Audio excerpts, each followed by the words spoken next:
Okay. All right. So,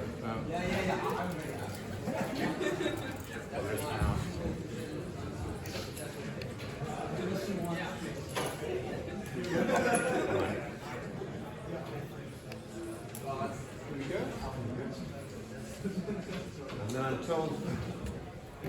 told this is a laser pointer. Oh, yeah? Okay. Ooh! Woo! All right, well, thank you. Woo! Thank you for coming closer. Thank you for sticking around for the last session of the day. Yeah, I am Sam Joseph. I'm going to talk to you about this 11 types of comedy and large language models, the state of the art in comedy automation and machine-assisted comedy. You folks by the door, can you close the door? Can you close the door? No? Thanks so much. As I say, look, this is serious business. Our humanity is at stake here. Yeah, never true word spoken in jest. So this is, what it means to be human is what we're trying to address. Anyway, so about, a few things about me. Yeah, I've got a PhD in machine learning. That's back from back in the day before it was cool. It doesn't count for anything anymore. I've taught computer science in all sorts of different places, in universities, massively open online classes, boot camps, all this, that, and the other. I'm currently the lead software engineer with data science specialization at QualisFlow. We're hiring, so if you like, joking about with data science, then see me afterwards. But yeah, I'm also the author of How to Interact with Humans After Spending a Lot of Time with Computers, available on Amazon. Do check that out. It's not specifically about being funny, but that is, I've kind of worked out how to talk to people over the years. So I'm a techie by day, stand-up comedian by night. Should be there at the comedy store, not doing very well. But anyway, so, boom, boom. Every bit of laughter really validates me. So the talk I'm going to go through here, I've got 4 parts to it. We're going to start with the theories of comedy. Then we're going to talk about some various attempts to automate comedy, these mysterious 11 types of comedy. And then I'm going to talk about the stuff I've been doing with GPT-4 and what I titled the joke mixing desk. So let's start with the theories of comedy. And not a comprehensive review. I know there's a lot of, there's going to be a lot of pieces in this talk where stuff flashes by. There's going to be questions at the end, and come and see me afterwards if there is anything I haven't been able to go into too much detail on. But we've got a very long history. You can see down here at the bottom left, superiority theory from Plato and Aristotle. This was the original theories about comedy. I've got an example on the next slide. For example, this is from Twitter. Life hack, taco night, play a Maroon 5 song to your block of cheddar cheese, and Adam Levine's voice will grate it for you.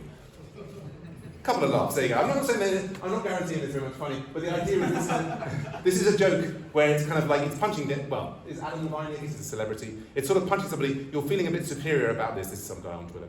Anyway, but so,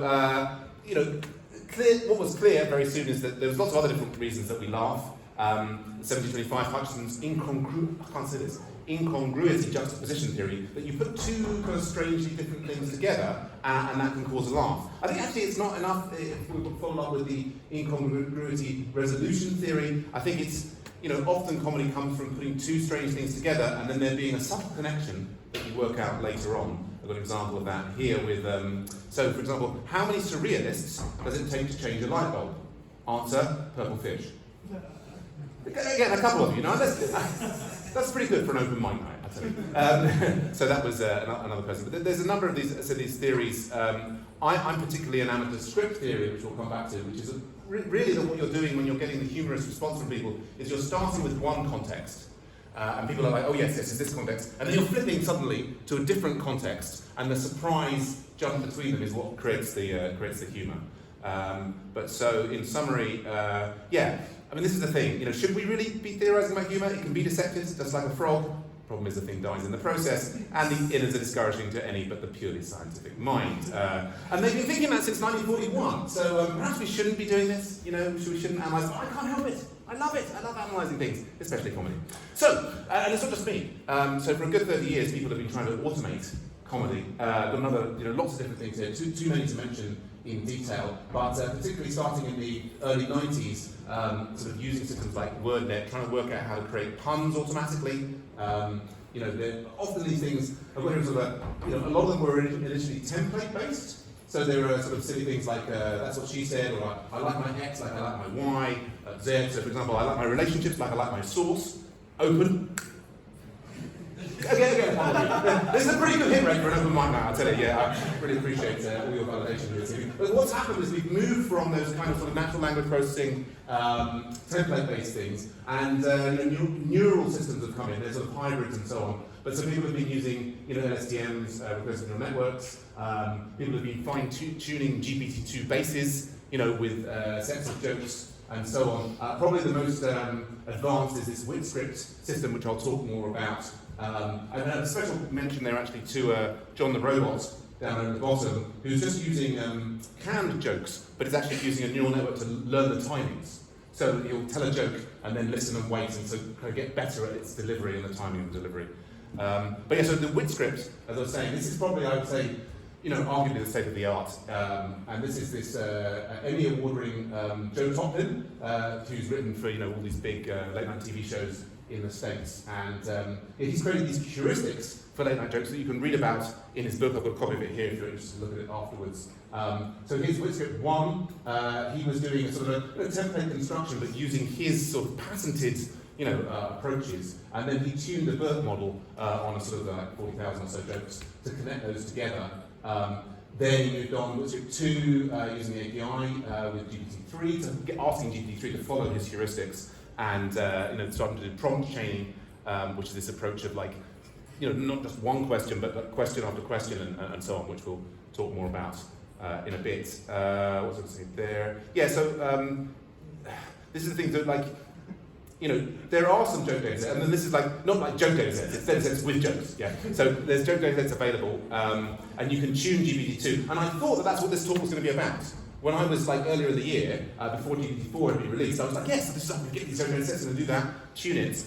Probably lots of people have done that. I was thinking I'll do GPT-3, but and it's really, once in a while, the model will generate a funny thing, but not, it's like you just cherry picking it. But Toplin, with his work, he's done actually a sort of a structured assessment of WitScript using Mechanical Turk, and he gets a pretty good hit rate of about 45% or so of the jokes generated by his system are rated as being jokes, as in, not necessarily funny, but being jokes by humans, as opposed to 70% of these human jokes. So he's doing pretty well. I've been doing a bit of fine tuning of Ada and Da Vinci with these joke data sets. But really, GPT-4 is the fun thing. So just as a nod to a data science conference, which I think we are, I'll just mention some of the this is like me showing that I can do some, this is actually pair programming with GPT-4 to get some of these, it's not all me. But so there is on Hugging Face, there's a couple of key data sets. You've got your short joke data set, like 250,000 jokes. I've managed to analyse some of the different topics there. You can see there's a few not jokes in there. A lot of these are not very funny, I must say. But there's also the Reddit jokes data set. So supposedly 1 million jokes, although a quarter of them are removed.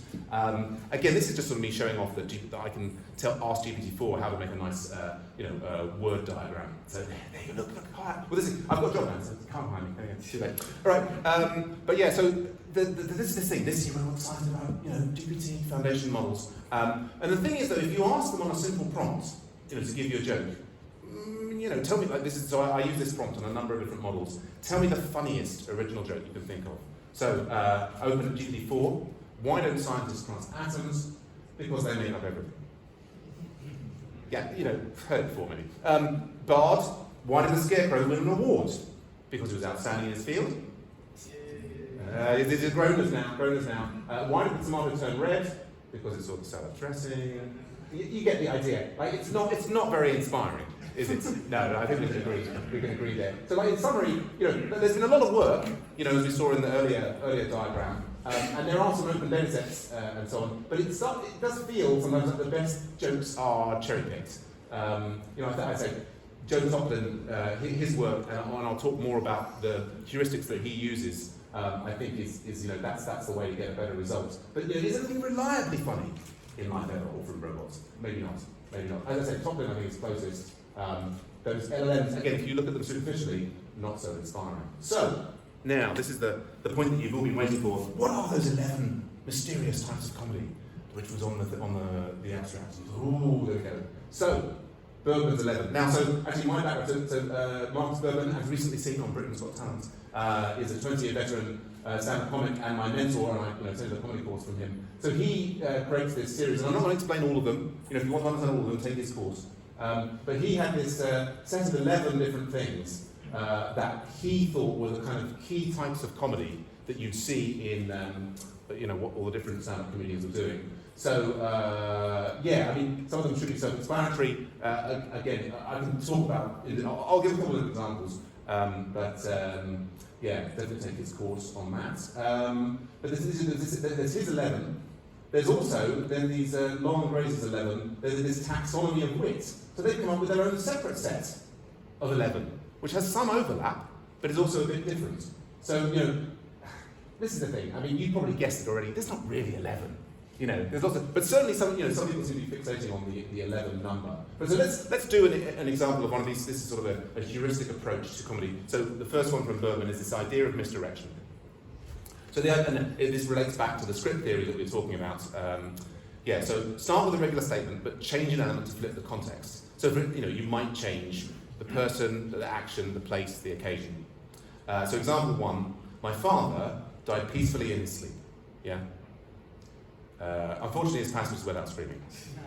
Okay, well, those are better than some of the LLM ones, wasn't it? Yeah, so you see, we've started with one context, we've changed the meaning by flipping. So another example here: my dad shot down 2 German aircraft, but it was in 1982. The feedback is better. I can hear you enjoying some of these jokes. So these are I think Marcus's ones there, or his friends. But so that's a misdirection. And once you understand the heuristic, right, you can start to come up with your own jokes. Another example here is using well-known phrases. So take an existing stock phrase and change it a little, which can come across as a bit hackneyed, as I find when I tell them on stage. But so you might be familiar with Tim Vine, brilliant British comedian, bit of a groaner on occasion. But so he said, I sold my Hoover. It was just gathering dust.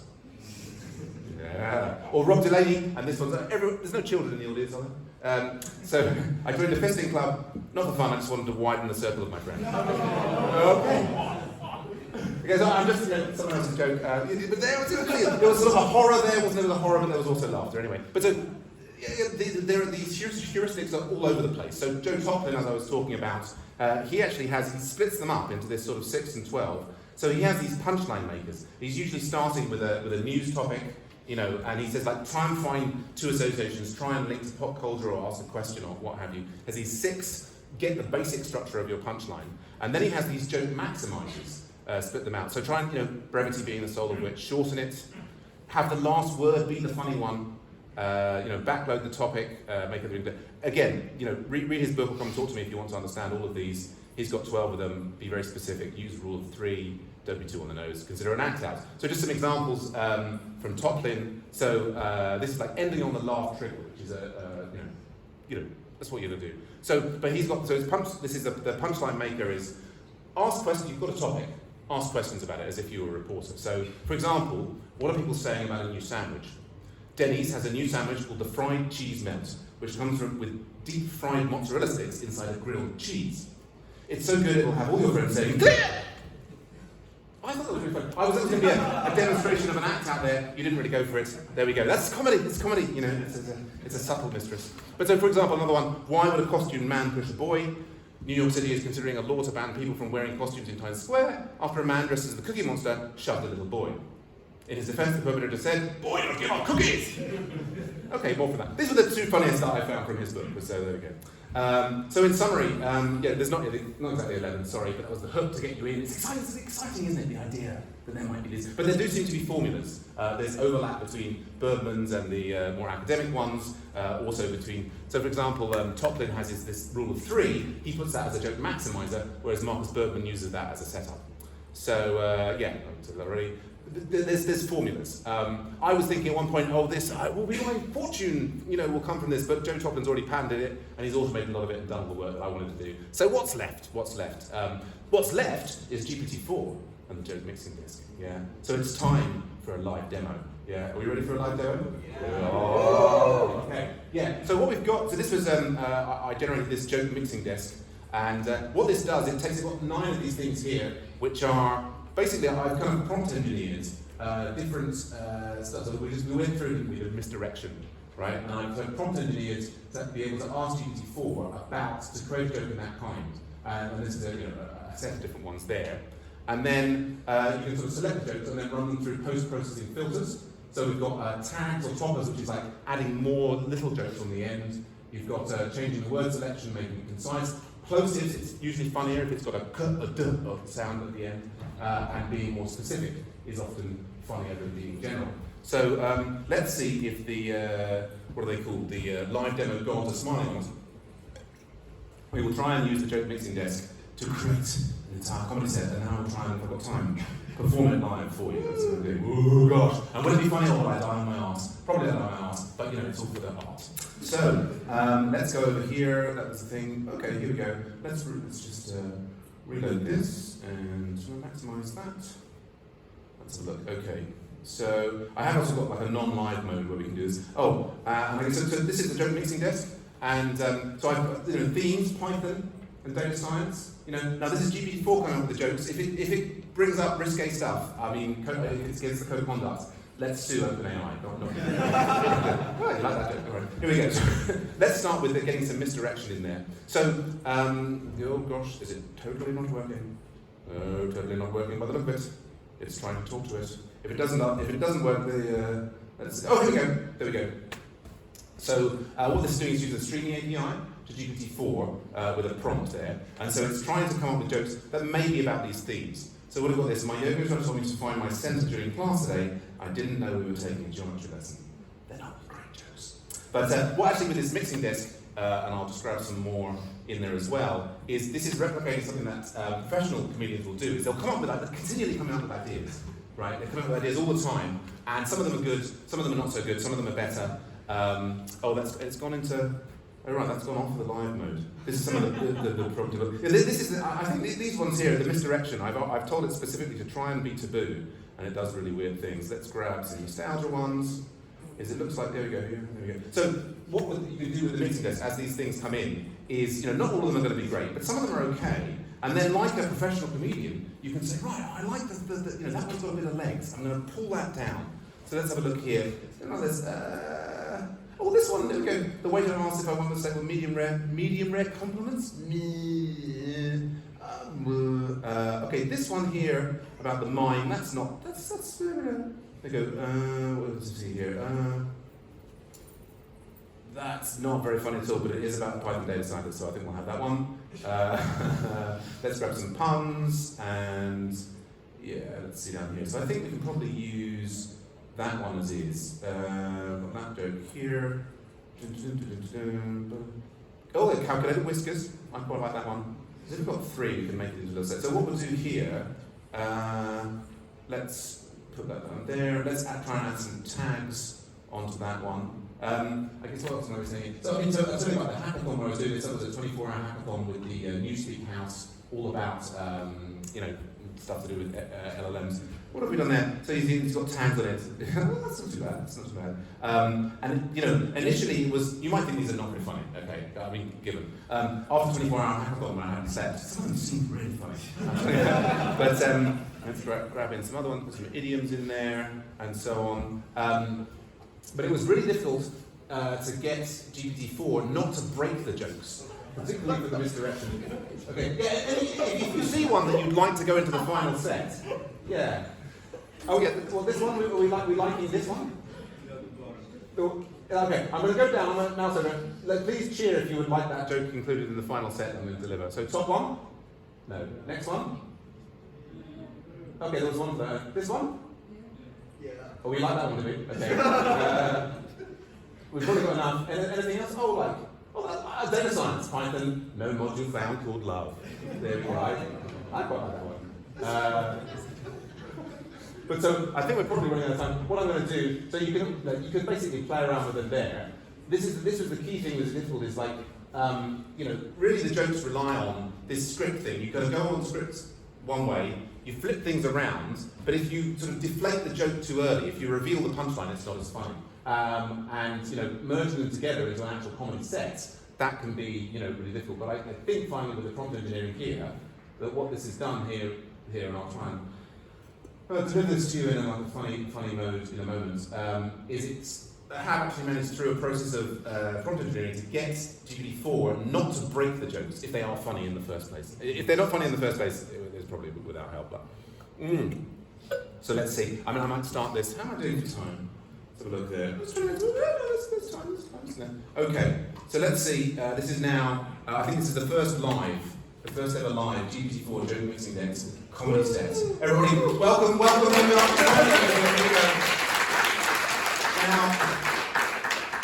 of course, the problem with comedy is I'm revealing the set to you at the same time. So just give me some love, you know, when I'm doing this.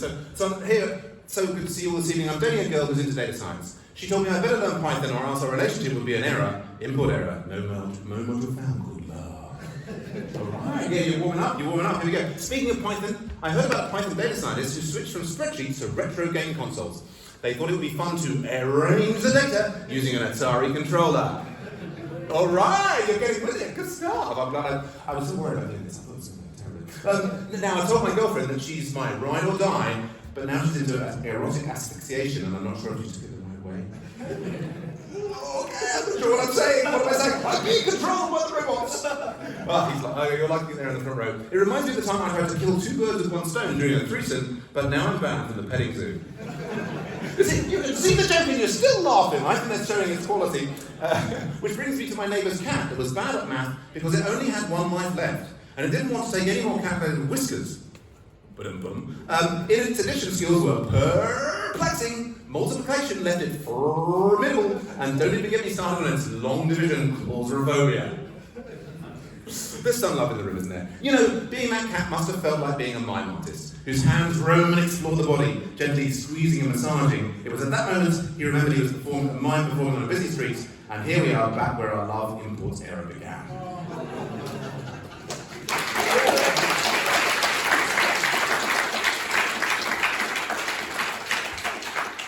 Thank you so much for your patience during this comedy experiment. And I mean, you know, that went better than my last gig, to be honest. What's odd here, though, is I think it has done the thing that it's not supposed to do. I have repeatedly told GPT-4, bad GPT-4, don't mention the mime artist before the hands roaming. These LLMs, curse them. Well, live demo. That was a live demo. Did you see the live demo? I thought it was quite good. Anyway. Right, to get back to the slides. Here we go. So yeah, the hackathon story. Yeah, creating that joke mixing desk. Yeah, so Newspeak House. I can't promote them enough. They're great. They have wonderful prompt jams and hackathons and things there. They're a political science college, and they love to do stuff with technology. So do check them out. Yeah, the 24-hour hackathons. I'm not as young as I look. Yeah, so you know they're pretty rough. But I find 15 minutes meditation every 4 hours. Way to go. The trickiest thing was getting the prompts right. GPT-4, as it would keep deflating the jokes. It was actually only after I was explaining the problem in my notes in Notion, and then I accidentally clicked the AI sort this out, that I got the solution. So that was serendipitous. There was that late night revelation. The app was entirely pair programmed with GPT-4. So did you like the app? The app was alright, wasn't it? It was alright. That, you know, that's Python Fast API, Vanilla.js, WebSockets. I don't think I'd have been able to create that in a single night without GPT-4. So, conclusion. I think we're, I can't 25 minutes. So, you know, I hope I've illustrated that comedy does follow some rules, and like, you know, professional comedians, they, you know, whether implicitly or explicitly, they follow those rules to come up with jokes. They're not, I mean, they are geniuses, many of them, but there is like a sort of a science to it that people learn and can be encoded into computers. And amazingly, you can sort of just tell GPT some rules, and it can start, you know, learning those rules. You know, could we have an AI stand-up going around the comedy circuit? I mean, I think you can see there's a lot of work still to be done. But if you take that basis and you combine it with things like the John the Robot that's learning the timings, in principle, it might not be too long before we have an AI stand-up. But do we want one? I don't know. I'm not sure that we do we? But yeah, so that was my talk. I told you about the theories of comedy, you know, about some of the research that's been done to automate it. Those 11 types, the elusive types of comedy, and I showed you GPT-4 and the joke mixing desk. Just to mention, you know, Qualys Flow are doing great work. You know, the construction sector, you know, pollutes as much as the aviation industry. You know, if you like a laugh and you like data science or software engineering, come and talk to myself or Parham afterwards because, you know, it's a great fun place to work. And that brings me on to my big question: is how does GPT-4 do what it does? I don't know. want to know. That would be another talk maybe. But yeah, here's some links. You can, if you want to stay in touch, just email me or you can sign up as a mailing list on Punchline Partners. Do go and check out Marcus Berman on tour. He's very, very funny for his Moose's course. And Joe Topman as well, doing amazing things with WibScript. I think, there we go, we can leave it there and go to some questions. Thank you very much, everybody.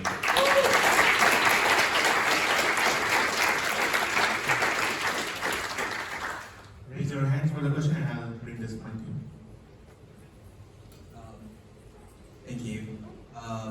So I think like comedy is like it's one of the difficult things to learn because you need to know the language, you need to know the context, you need to know the timing, you need to be able to read the atmosphere and everything. So I think that when we reach AGI, the comedy, they should be able to do comedy, yes, right? And if you include like standing up and like walking and everything, that's basically, I think, sort of reaching AGI. And I'm just kind of curious about your opinion on that idea, or like, what is AGI for you, or like, anything in general. Yeah, I mean, thanks for the question. I think we're going to see AGI pretty soon, although we'll argue about it. I think a lot of people will just basically, as soon as they think the robot or computer can do something, they'll say it's not AGI. But pretty soon we'll have a robot stand up, making a whole room full of people laugh. It won't matter if people agree it's AGI or not, because it'll be doing things. Similarly, it's like, is GPT-4 really intelligent? I don't care. It's helping me program better. Yeah, So it's like, I think it's the abilities that are important. But yeah, I was partly serious about the question of the beginning, which is like, our humanity is at stake here. I think things like love and humour, these are the key things that we see as quintessentially human. And my sense is that pretty soon we're going to be having some very, very odd conversations with our robot partners. You.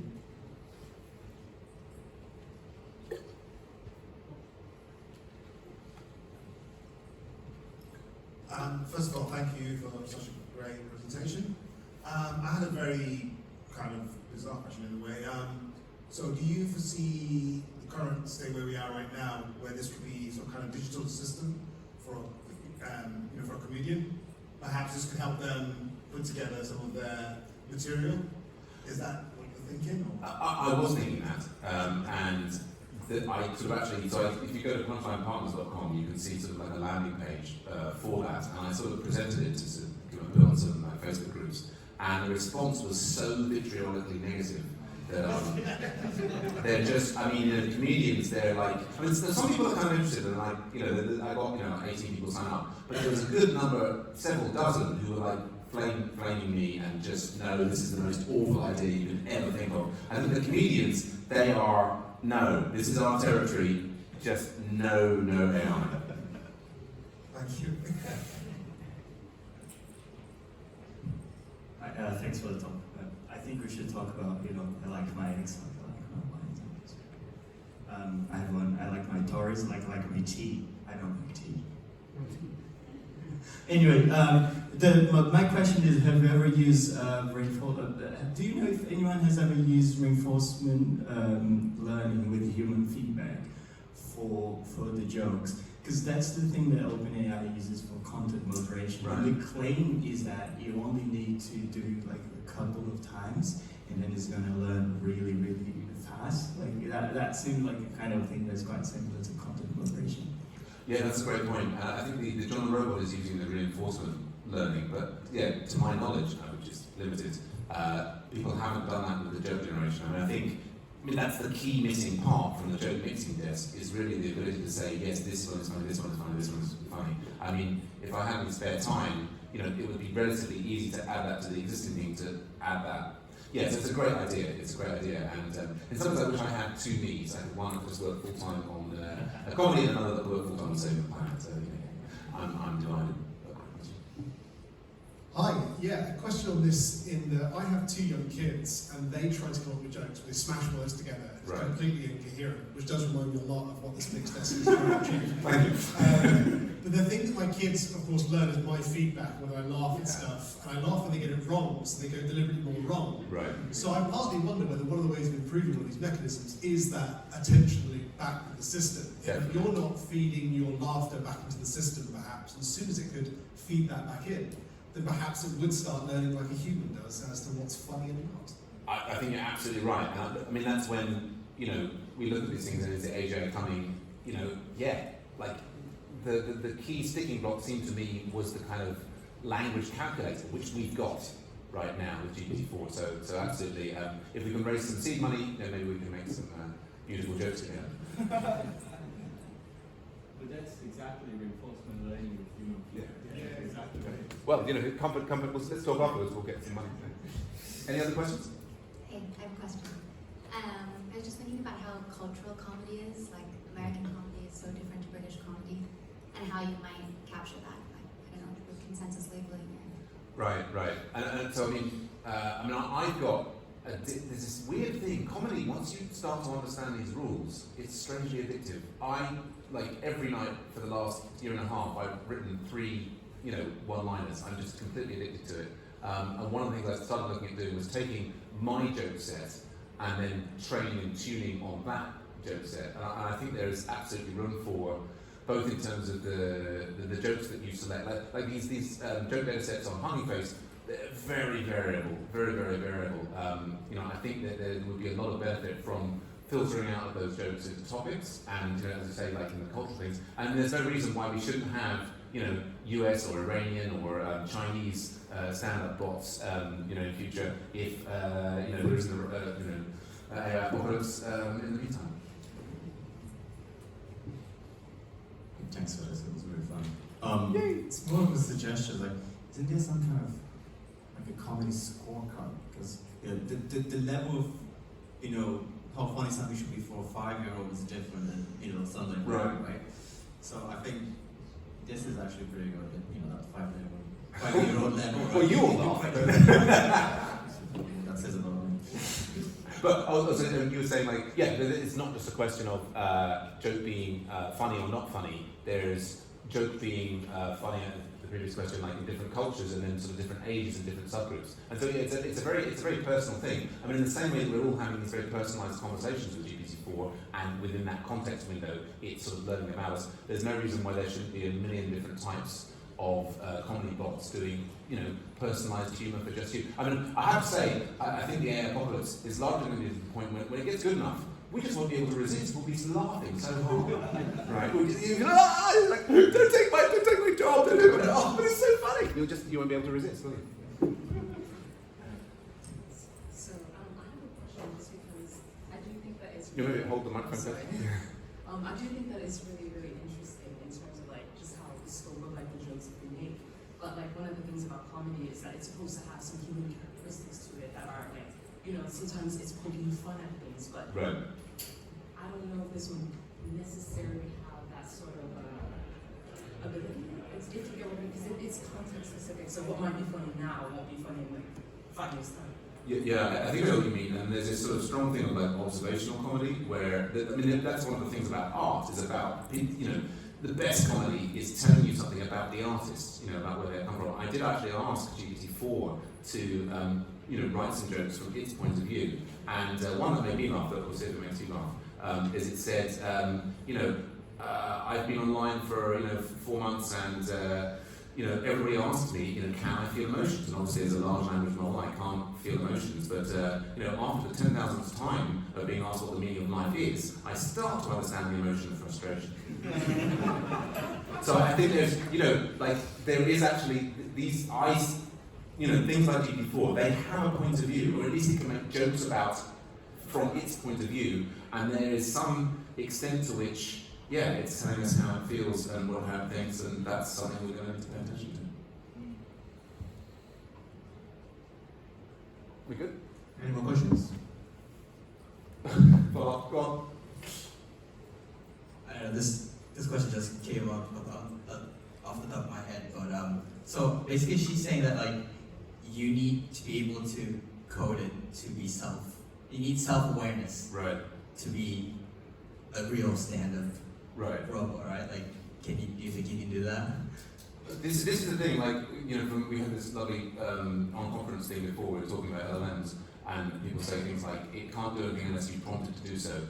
My understanding, or it's already sufficiently complex to have a theory of mind, I think, yes, I think it can be self-aware and have a point of view to the extent that it's, you know, you can make it into the philosophical zombie arguments about is it really conscious? But when it's doing, you know, stand up and you're understanding where it's coming from, I think very soon we're all going to be convinced. Oh. Very soon we're all going to go to the pub. I hope everyone comes to Dickens. I'm very approachable, even with this beard. Do come and chat to me afterwards. I'll, you know. Yes. So you mentioned that you got flamed when you sort of Yes. using stuff in comedian food. Yes. I imagine most people are probably pretty hostile to being told jokes by an AI. Will there be comedians who generate their sets using AI and then present as their own?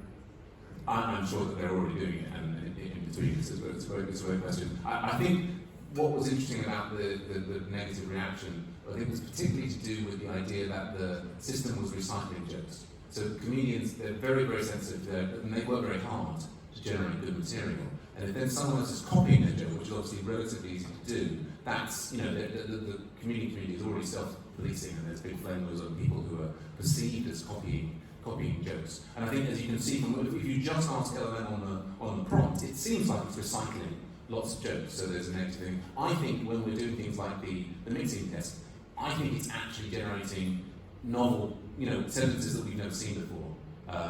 And maybe at some point, if people start to understand that, they will accept, you know, robot comedians. So I love the questions. Thank you so much. I love asking questions. It's great. Thanks for the talk. I feel like any model is only good as the input that it's usually trained on. And GPT has mostly been trained on text data, but with comedians there are so many other aspects that make a really good performance. So if you took like a transcript of like Eddie Izzard, for example, it would be like nonsensical. Do you think we would need like a more multimodal approach to actually get to that level of comedy that you're talking about? Because I feel like it's good at jokes, but not necessarily at longer form sets and bits. Yeah, that's a really interesting question. I mean, you know, I'm sure that when it goes multimodal, there's going to be additional benefit from that. And the more experience that it has in more modes, it's got to be good for it. I don't know about anybody else. I'm just blown away by the kind of insightful thing. Obviously, sometimes it hallucinates and gets things wrong. I mean, the insights that it gives sometimes. I mean, are these just illusions based upon something that it's read, or is there some deeper understanding there? And as it gets larger and larger, maybe there is enough in our language representation of the world to find things that we would be very surprised, like entire new comedians. I mean, at the moment, if you ask it to generate an Eddie Izzard style skit, it's not very good. You know, I mean, sort of if there's a nod to Eddie Izzard's style. But when this goes up several orders of magnitude, could it not come up with we will see. I think we ran out of time, so let's thank them again.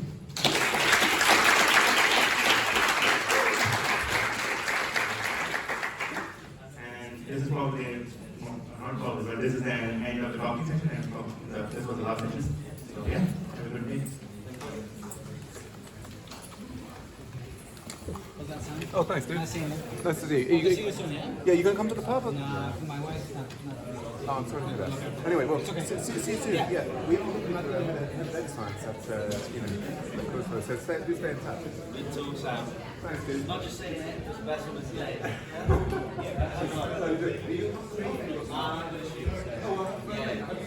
Yeah, for sure.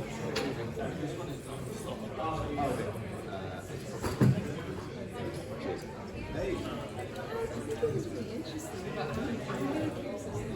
You truly think that happens? It's not just, I mean, because I know that I mean, surely there are people behind it, it's just... Well, I think that's the funny thing. I mean, I sort of assume that the development of AI will follow more like what we saw with iOS 1 simulation, like this very, very sort of tuned, engineered thing. I mean, nobody apart from people at OpenAI understand exactly how it's working.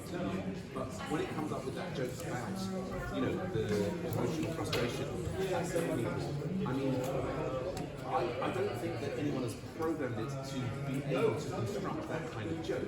I think it's using patterns in the structure of language, and it doesn't mean it's self-aware, but it's sophisticated enough to say, like, this is a joke.